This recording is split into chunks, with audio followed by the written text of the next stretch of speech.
Bonjour tout le monde. Aujourd'hui, nous allons continuer à lire le livre Maître des dragons, le cri du dragon du tonnerre.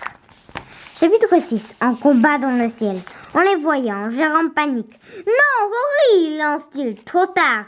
Vulcain a déjà craché une boule de feu vers le dragon du tonnerre. Neru rougit à nouveau. Boum!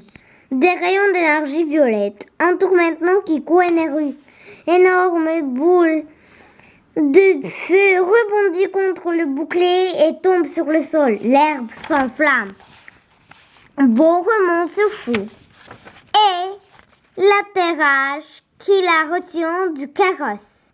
Changez d'eau, ordonne-t-il. Chou arrose immédiatement le feu et l'éteint. Là-haut dans le ciel, Kiko affronte Rory. Pauvre sotte, crie-t-elle. Ton dragon n'est vraiment pas à l'auteur. Feu Vulcain, répond Rory sans s'occuper d'elle. Non, Rory, s'écrie Jérôme. Arrête, c'est trop dangereux. Vulcain crache une autre boule de feu. Neru rougit à nouveau. Et les flammes rebondissent contre le bouclier d'énergie violette. La boule de feu frôle la tête de Johan avant de s'écraser près du carrosse. Chou éteint le feu. Je dois trouver Diego, dit Jérôme en sortant une petite boule de cristal de sa poche. Je vais avoir besoin de lui pour créer une boule magique, assez forte pour retenir Kiko et Neru. Et comme Rory ne veut pas obéir, j'aurai besoin de vous, tous pour protéger vos dragons ainsi que le roi et la reine.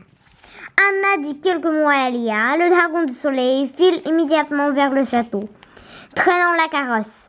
Au même instant, Vulcain crache une autre boule de feu qui heurte la lanière de lumière reliant l'anneau à Kiko. L'anneau se dégage en projetant des étincelles qui frappent la carrosse. Lombric met le roi et la reine à l'abri, crie Johan. Les yeux de Lombric déviant d'un vert étincelant. En moins de temps qu'il ne faut pour le dire, il se retrouve à côté du carrosse. Lombric, Anna, Elia et le carrosse disparaissent sur le champ. Peu de temps après, Yann entend Lombric lui parler dans sa tête. Tout le monde est en sécurité au château.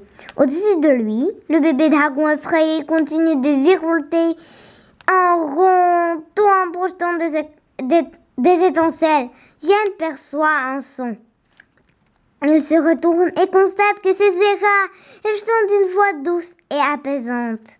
Curieux, l'anneau s'approche de l'hydre. C'est alors que boum! Le rugissement de Neru évaït la cour. L'anneau pousse un cri et lance quelques étincelles. La foudre frappe Vulcain qui affaiblit du ciel en chute libre. Rory crie de peur en s'acaressant par terre avec son dragon. Rory, s'écrie Yann en courant vers elle.